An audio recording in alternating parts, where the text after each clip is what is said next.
Hi అండి, అందరికీ నమస్కారం. Welcome back to my channel.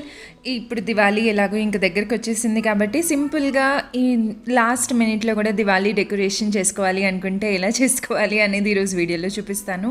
చాలా ఫాస్ట్గా ఈ క్యాండిల్స్ని చేసేసుకోవచ్చు. ఒక హాఫ్ డేలో మీకు వర్క్ అంతా అయిపోతుంది. ఇన్ కేస్ మీరు బయట కొనుండకపోతే కూడా ఈ సింపుల్ టెక్నిక్స్ తోటి ఈ సింపుల్ క్యాండిల్స్ని చేసుకోండి. చాలా చాలా అందంగా ఇంటిని డెకరేట్ చేసుకోండి.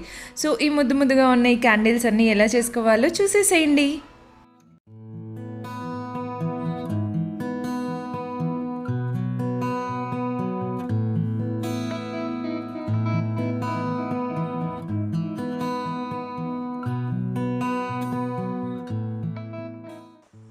దీనికోసం ఫస్ట్ మనకు కావాల్సింది ఒక గ్లూగన్ మాత్రం తప్పకుండా ఒకటి కొనుక్కోండి. సో దట్ మనం చాలా డిఐవైస్ చేసుకోవచ్చు. అండ్ ఇలాంటి ఒక మంచి థిక్గా ఉన్న కార్డ్బోర్డ్, కొంచెం గట్టిగా ఉండేలా చూసుకోండి. అండ్ పిస్తా షెల్స్, ఇంట్లో కంపల్సరీ పిస్తా షెల్స్ ఉంటాయి. ఈ కార్డ్బోర్డ్ అనేది ఇంకా చెప్పనవసరం లేదు. అండ్ సమ్ అక్రిలిక్ పెయింట్స్, కొంచెం మంచి గ్లాసీ పెయింట్స్ తీసుకున్నాను, గ్లిటర్ లైక్ షైన్ ఉన్నది. అండ్ ఒక బ్రష్, ఇంకా క్యాండిల్ ఆబ్వియస్లీ. సో ఫస్ట్ నేను ఎంత సైజ్ ఆఫ్ క్యాండిల్ కావాలనుకుంటున్నానో అంత సైజ్ తోటి నేను ట్రేస్ చేసుకున్నాను అనమాట. ఇలా బౌల్ పెట్టేసి, సో నాకు క్యాండిల్ ఇంత పెద్దది కావాలి. సో ఇలాంటిది ఇంత సైజు ఉంటే కరెక్ట్గా ఉంటుంది అనిపించింది నాకు. అండ్ దెన్ దాన్ని ఇలా కట్ చేసేసుకోవాలి రౌండ్ షేప్లో. అండ్ నెక్స్ట్ మనం ఇది క్యాండిల్ని ఎక్కడ పేస్ట్ చేయాలనుకుంటున్నామో అక్కడ పెట్టేసి క్యాండిల్ సైజ్ కూడా ట్రేస్ చేసుకోవాలి. సో దట్ దాని చుట్టూ మనం పిస్తా షెల్స్ని పెట్టుకోవడానికి. And now goes the actual part. So glue gun తోటి మంచిగా ఫాస్ట్గా ఇలా స్టిక్ చేసేయచ్చు. So this is the reason నేను గ్లూ గన్ చెప్పింది. నార్మల్ గ్లూతో పిస్తా షెల్స్ అంత మంచిగా స్టిక్ అవ్వవు. సో ఇలా వెడల్పుగా దూరంగా ఓపెన్ అయినట్టు పెడితే ఫ్లవర్ అనేది చాలా మంచి షేప్ ఉంటుంది క్లోజ్డ్గా పెట్టడం కంటే. అండ్ ఎక్కడ గ్యాప్స్ లేకుండా మొత్తం పిస్తా షెల్స్ తోటి ఫిల్ చేసేసేయాలి. కావాలంటే పిస్తా షెల్స్ని ఫస్ట్ పెయింట్ చేసి స్టిక్ చేయొచ్చు, బట్ నేను స్టిక్ చేశాను. స్ప్రే పెయింట్ యూస్ చేస్తే ఇంకా ఈజీగా ఉంటుంది పెయింటింగ్ అనేది.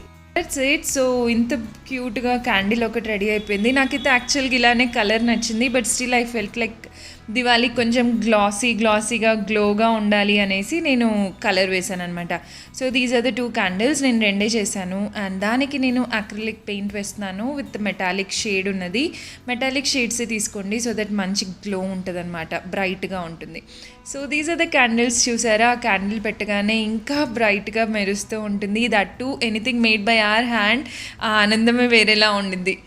So coming to the next DIY, ఇలా బ్యాంగిల్స్ తోటి చేసుకుందాము. సో మనం ఏ బ్యాంగిల్తో అయితే చేసుకుంటున్నామో దాంతో ట్రేస్ చేసుకొని ఒక సర్కిల్ కార్డ్బోర్డ్ని నేను కట్ చేసి పెట్టుకున్నాను. సో ఇలా ఒక సర్కిల్ కార్డ్బోర్డ్కి మనం ఇప్పుడు బ్యాంగిల్స్ని స్టిక్ చేసేద్దాం. మీ దగ్గర ఏమైనా వేసుకొని bangles or unused bangles and also ఇలాంటి మంచి డిజైన్ ఉన్న బ్యాంగిల్స్ని బాగా యూజ్ చేయండి. సో నేను వాటిని అంతా స్టిక్ చేసేసుకుంటున్నాను. అండ్ ఇది నేను యూకి వెళ్ళే స్కూల్లో ఈ క్రాఫ్ట్ చేయించారనమాట. దాన్ని ఇన్స్పిరేషన్ తోటి నేను ఇది చేశాను. సో లోపల కూడా పెయింట్ వేశాను, సో దట్ ఈవెన్ క్యాండిల్ మొత్తం ఫిల్ అవ్వదు కదా సర్కిల్ లోపల. సో ఆ క్యాండిల్ రిఫ్లెక్షన్ పడి కలర్ అంతా బాగా కనిపిస్తుందని. దట్స్ ద రీజన్ నేను మెటాలిక్ పింక్ కలర్ తీసుకున్నాను. అండ్ దీనిపైన ఇంకా కాంట్రాస్ట్ బ్లూ కలర్లో ఒక బ్యాంగిల్ పెట్టాను, which is having good kundan work and all. So ఇప్పుడు మధ్యలో ఒక క్యాండిల్ని పెట్టేస్తున్నాను విత్ గ్లూ, సో దట్ అది అటు ఇటు కదలకుండా ఉంటుంది అనేసి. చూడండి, లోపల పింక్ కలర్ వేసాం కాబట్టి ఎంత మంచి బ్రైట్ కలర్ ఫినిషింగ్ అనిపిస్తుందో. So that's it. నేను ఇది అన్ని బ్యాంగిల్స్ పెట్టేసి స్టిక్ చేశాను. ఇది ఈవినింగ్ ఇంటిని డెకరేట్ చేయాలనుకున్నప్పుడు ఫటాఫట్ 5 minutesలో చేసేయచ్చు. ఇదైతే అంత ఈజీగా ఉంటుంది. ఓన్లీ థింగ్ మన దగ్గర బ్యాంగిల్స్ ఉంటే చాలు. సో ఇది అనమాట యూకి వాళ్ళ స్కూల్లో చేయించింది, లైక్ లాస్ట్ దివాళీకి. సో దీని ఇన్స్పిరేషన్తో నేను చేశాను. ఇలా నార్మల్ మట్టి గాజులతోటి కూడా చేసుకోవచ్చు, చాలా ముద్దుగా ఉంటుంది. అండ్ మనం ఇంటిని డెకరేట్ చేసుకోవాలి మన చేతులతో చేసుకున్న దియాస్ తోటి. So that's it friends. మీ అందరికీ ఈ వీడియో బాగా నచ్చింది అనుకుంటున్నాను. అండ్ మీరు ఎలా దివాళీకి డెకరేట్ చేస్తున్నారు ఇంటిని అనేది నాకు తప్పకుండా కమెంట్ సెక్షన్లో చెప్పండి. అండ్ పిక్చర్స్ ఏమైనా ఉంటే ఇన్స్టాగ్రామ్లో పోస్ట్ చేయండి. నా ఇన్స్టాగ్రామ్ ఐడి కింద డిస్క్రిప్షన్లో ఉంటుంది. So see you in the next video. Happy Diwali, bye. Oh yeah, మర్చిపోయానండి, సబ్స్క్రైబ్ చేయడం మర్చిపోద్దు. పక్కనే బెల్ ఐకాన్ కూడా క్లిక్ చేయండి. బాయ్.